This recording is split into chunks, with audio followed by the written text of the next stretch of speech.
All right, welcome everyone. We're going to look at the adaptation model by Mr. Roy. We are basically continuing uh, with our lectures on the different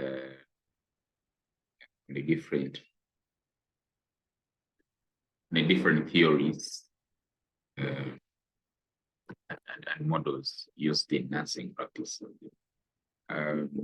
So we have so far looked at a number of them, and this is one of those that we shall look at in this session. So we shall look at the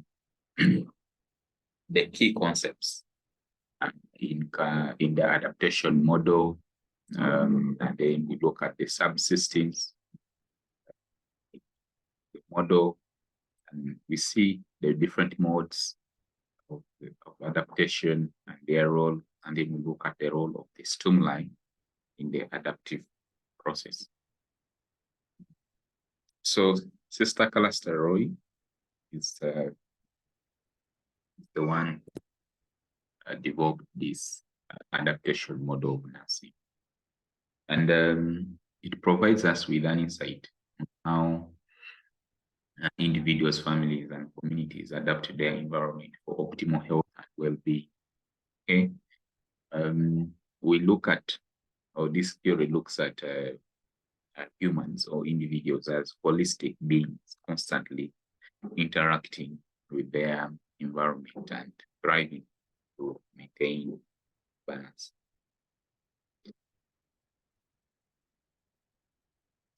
So looking at the major paradigmatic concepts, nursing theories, where we have the person, the environment, health, and the nursing. So these, of course, differ with different theories. So according to Calista Roy's adaptation model, the humans or the person or the individual is looked at as a holistic being using adaptation mechanism to respond to environmental stimuli. Okay, so this is basically to say that humans have different modes of adapting to changes in the environment. So these changes are brought about by environmental stimuli. So an environmental stimuli can be an external factor or circumstance, situation that can evoke a response from an individual or from a human. Okay, so this stimuli, of course, can be internal or external. Okay, so we are saying that in this model, humans are looked at as holistic beings, therefore, who have the ability to respond differently using different mechanisms to any changes that come from the environment. These changes basically come from the environmental stimuli. And then the environment itself, this basically what surrounds us, the circumstances, the conditions that we live in, that influence our life, our development, our behavior. And therefore, we can say the environment itself is a stimulus. Moving on to health. Health, according to this model, is basically the ability of an individual to continually adapt to stimuli and maintain holistic balance. Okay. We are using the word holistic balance in many in this aspect to reflect that the person's health has many dimensions: spiritual, psychological, cognitive, or mental. Okay, so these and then and even environmental. So the response of one individual to the changes in the environment and result into a holistic balance. And this is where you have a person being healthy and being well. But if there is a disruption or deviation that results into an imbalance, then you have a problem manifesting. And then therefore, here is that nursing as a profession is concerned with promotion of adaptation in individuals and groups, therefore contributing to health, quality of life.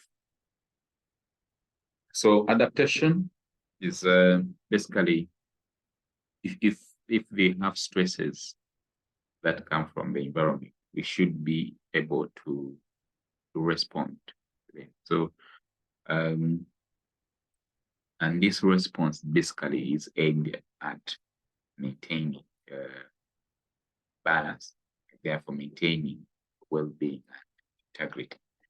So if there is a maladaptation, then that's when you shall have problems. Okay. So adaptation in this model is a process through which individuals or groups respond to changes and challenges in their environment, whether internal or external. Okay, so we live in an environment where we are faced with a number of stresses. These stresses can be originating from the environment or from internal mechanisms. Okay, we have diseases that come to us because, let us say, mosquitoes resulting to malaria. It's an external factor, an external agent that attacks that. But we also have internal disturbances. Let us say the body is not, the pancreas is not producing sufficient insulin, and therefore you will have problem with regulation of glucose, and this manifesting as diabetes. Okay, so this means that the internal environment is resulting into a problem. Okay, so therefore adaptation is about how we respond for our bodies, how individuals or groups respond to changes, challenges in their internal environment to maintain their well-being, integrity. We already said that anything that results into a response from individuals or groups is a stimuli. It's a stimulus. Okay, so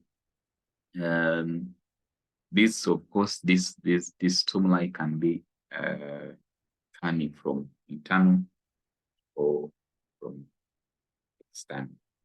Okay, and therefore they can be categorized as physical, psychological, social, or even mental. Okay, so they are basically it is this stimuli that result into a disruption if the adaptation is not appropriate. Okay. So the adaptive response, in this theory are the behaviors, the action, and the coping mechanisms that individuals or groups employ to deal with stimuli in order to restore balance. Okay. What our bodies need for us to be healthy, we need to have that balance. We need to maintain that balance. That balance is very key. And the environment will always keep changing, whether internal or external. But our ability to maintain that balance is very important. So our adaptive mechanisms or responses are very key in maintaining well-being. So this streamline, which we say are the ones that evoke responses, and these responses can be physiological, behavioral, okay, or psychological. Okay. So we are saying that this stimuli can be focal. Okay, these are the immediate, you can call them primary, immediate, and the most significant factors that directly affect an individual's adaptation. Okay, for example, if we have, if you get pricked, you will feel pain immediately. So that pain, you have to deal with that pain. So that is basically the adaptive response. How do you deal with the pain? Okay, adaptive response. If you can manage that pain, then you are returning back. You're restoring normality, or you're restoring balance. Okay, so pain, illness, psychological stress, and other external factors can be categorized as focal stimuli, because they're the ones that immediately influence the person's response changes. And then we have contextual stimuli. These are basically the broader environmental and background factors that influence a person's adaptation, focal stimuli. Okay. A person's response to pain, of course, the immediate explanation relates to the different pain pathways. Okay, but the interpretation and perception and how and the responses to that pain can be determined by other factors such as social upbringing, social factors, or even cultural factors associated with that person. Okay, so these are the ones we call the contextual stimuli. How a person responds to a particular disease, for example, illness, can be determined by environmental and background factors such as cultural factors, socioeconomic and environmental factors. So with this, it means that the nurse's role here is to always consider contextual factors in planning for care to support adaptation. Basically, with this theory, the nurse's role is to promote adaptation. Okay, adaptation is very important because it restores balance. Then we have what we call residual stimuli. These are the stimuli that you don't have an explanation for. Okay, this is where they don't fall under either the focal or the contextual stimuli, but they play an important role in the adaptation process. So there are some responses. There are responses to environmental changes or responses to stressors that cannot really be explained. We can say they're individual idiosyncrasies. Okay, they're difficult to identify and even assess, but they are very important in the adaptation process. Okay, so what are the systems of adaptation, the subsystems of adaptation? The stimuli, which we say that the internal or external factors that can result into a response from an individual or groups of people. This kind of response occurs through two subsystems: the regulatory subsystem and then the cognitory subsystem. The regulatory subsystem consists of the input, processing, and output elements. Okay, so how individuals pick, or how humans pick stimuli or detect stimuli and actually be able to process it, can be through different mechanisms. Can be through the brain or the neural pathways, chemical modulators, or even through endocrine mechanisms. Okay, so the change within, or the detection, the stimuli and the processing of this stimuli can be done through the regulatory subsystem, through either the neural pathways, chemical modulators, or even endocrine mechanism. And then we move to the cognitory subsystem, which is basically linked to the nervous system. Okay, this basically links is about the brain processing everything that has happened and then making decisions on what ought to be done. Okay, so these the things that really play an important role in these issues to do with attention, memory, learning, decision making, problem solving, and then emotions. Okay, so after receiving this kind of stimuli, being processed is now interpreted. Now the response towards that determined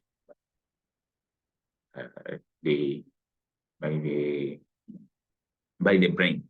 Okay, by the brain, relates to attention, memory, learning, decision making, problem solving, and so these things are actually linked to one another.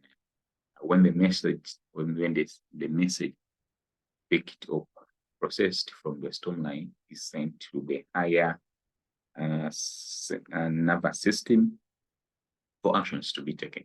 I mean, these actions can either be whether you need to put on a jacket if it is very cold, whether you need to take paracetamol, whether you need to go and rest and sleep. These are high functions that are related to the higher nervous activity. So we can categorize the ways in which humans respond to stimuli in four ways. First, we have the physical mode, which is concerned with basically the physiological processes that happen in organisms as a result of the stimuli. And then we have the self-concept group identity mode. This relates to how one perceives themselves in terms of for the image, in terms of self-identity, in terms of self-ideals. And then we have a role function, which relates to what the individual does in the society, or what roles do they have really to assume because of the changes that have happened. And then the interdependence mode is when now we have issues to do with relational integrity. It's very important with in interpersonal relations, where effective communication relations are very key. Okay, so this basically demonstrates what really happens when we have changes within the environment, resulting into adaptive responses and therefore adaptive modes, where we have the physical mode, the interdependence, self-concept, group identity, and then the role function. So what are the different levels of adaptation? Here we have three different levels of adaptation.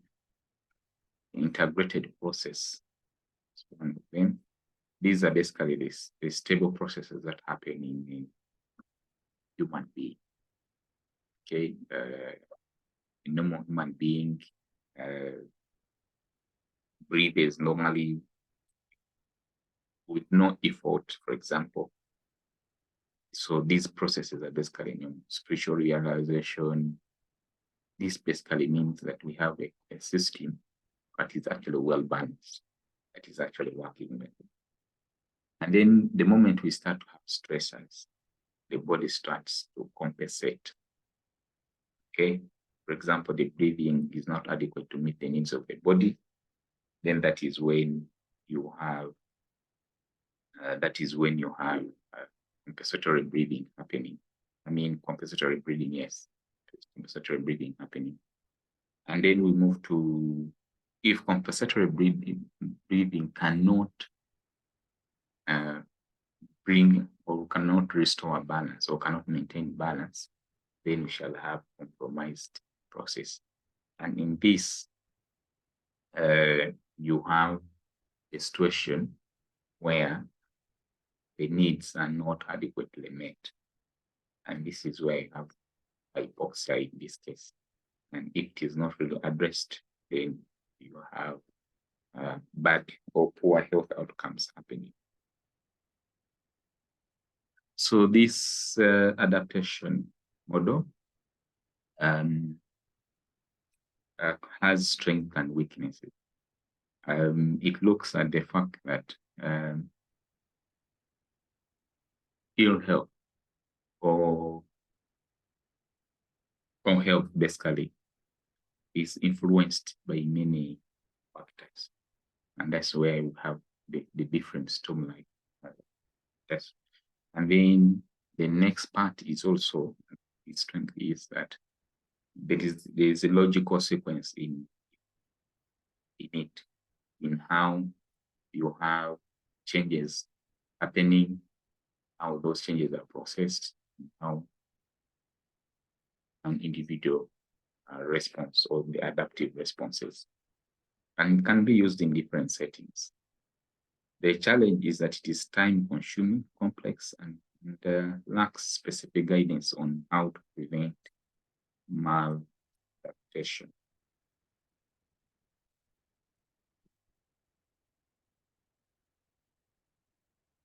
And then we look at what we call scientific assumptions, the assumptions of the model. It is rooted in systems, consciousness, and then human decision making.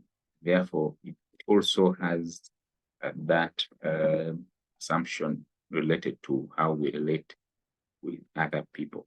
And also it has an element of how we relate with humans and also God or divine integration.